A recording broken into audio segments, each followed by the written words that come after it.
पाकिस्तान का वाहिद लीडर इमरान खान है जिस पे लोग अपनी जान की कुर्बानी देते हैं। और हमारे जितने भी शोहदा है जनाब स्पीकर, उन सब ने सीने पे गोली खाई है, कोई नहीं भागा, किसी ने पीठ पे गोली नहीं खाई। वो मिस्टर डेंटोनिक वो कहते हैं कि जी जूते छोड़ के भाग गए हैं।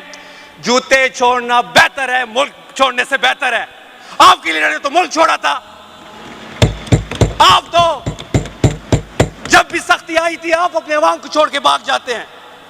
और अता तारा साहब मैं आपको वार्न कर रहा हूं कि जिस दिन आपका तहरीक इंसाफ के किसी कारकुन से मुकाबला हुआ, हम आपकी पैंट उतार के KPK लाएंगे इंशाल्लाह।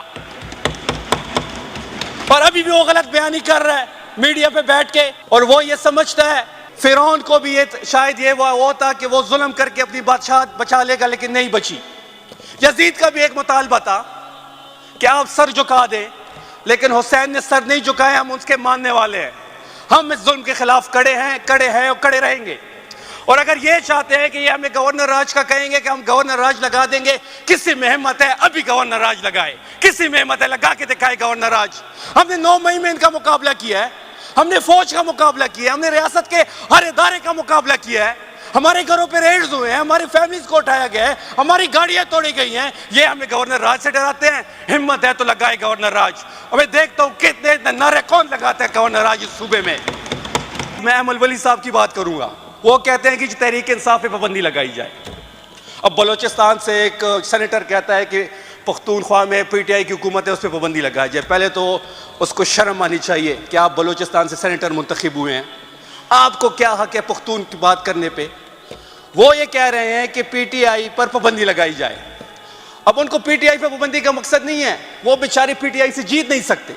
3 दफा उसके घर में उनको हराया हमने। ये इफ्तिखार बैठे हुए मेरे राइट पे, ये इफ्तिखार बैठा है, इसने आजाद हैसियत में उसको हराया।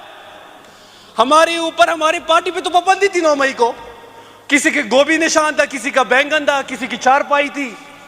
इसके बावजूद उस शख्स को हमने हराया। और मैं उसको चैलेंज कर रहा हूं, पिछली बार भी चैलेंज किया, अब भी चैलेंज कर रहा हूं कि आप आए मैदान में, हल्का आप मुंतखब करें, KPK का कौन सा भी हल्का हो आप मुंतखब, बल्कि पूरे पाकिस्तान में कोई भी हल्का आप मुंतखब करें। हम आपके मुकाबले में आम तहरीक इंसाफ का वर्कर खड़ा करेंगे और इंशाल्लाह शिकस्त आपका मुकद्दर बनेगी। जब हम D चौक पहुंचे 27 नवंबर से, सिर्फ मैंने एक सबक सीखा है कि आप कभी भी बंद आंखों से किसी पे एतबार ना करें, क्योंकि ये दिन को आपको सीने से लगाते हैं, रात को आपको गोलियों से छलनी करते हैं। रात के अंधेरे में उन्होंने हमारे लोगों को मारा, हमें शहीद किया। हजारों लोग हमारे अभी भी मिसिंग, और हमें डर है कि जो हमारे लोग मिसिंग है, हम सबके पास उसकी लिस्टें हैं कि जो लोग हमारे पास मिसिंग है, अगर अल्लाह ना करे उसमें से इन्होंने बाद में किसी को शहीद किया, तो ये वो आग है जो बड़ा कुटी की, जो किसी के कंट्रोल में नहीं होगी। और हम इस निज़ाम की ईंट से ईंच बढ़ा देंगे, हमें कोई परवाह किए बगैर इस निज़ाम की हम ईंट से ईंच बजाएंगे। अगर इमरान खान की जिंदगी को कुछ हुआ या हमारे मिसिंग कारकुनों को कुछ हुआ, जो लोग तहरीक इंसाफ के अंदर रह के इस तहरीक का हिस्सा नहीं बने, हम उनके नाम लेंगे, हम उनके नाम अपने पार्टीज की मीटिंग्स में भी लेंगे, फ्लोर पे भी लेंगे, क्योंकि तहरीक इंसाफ ने अपने शोहदा दिए हैं, 100 से ज्यादा शोहदा हमने दिए हैं। अगर कोई इस कॉल पे भी नहीं निकला तो उससे हम और क्या उम्मीद रखें। इंशाल्लाह हमारे जो 100 शोहदा हुए हैं, इनके लिए हम अवार्ड्स का ऐलान भी करेंगे और हम अपने शहीदों के साथ खड़े हैं। इंशाल्लाह इनका खून रायगा नहीं जाएगा। पाकिस्तान में तहरीक इंसाफ की हुकूमत आने वाली है, और जो सरकारी अफसरान किसी के हुक्म पे गोली चलाई है या कोई और ऑर्डर उन्होंने ओबे किया, इंशाल्लाह इनकी पकड़ भी आएगी। और तहरीक इंसाफ की जब गवर्नमेंट आएगी, इनको हम इबरतनाक शिकस्त बनाए, इबरतनाक नताइज का इनको भुगतना पड़ेगा। बहुत शुक्रिया आपका।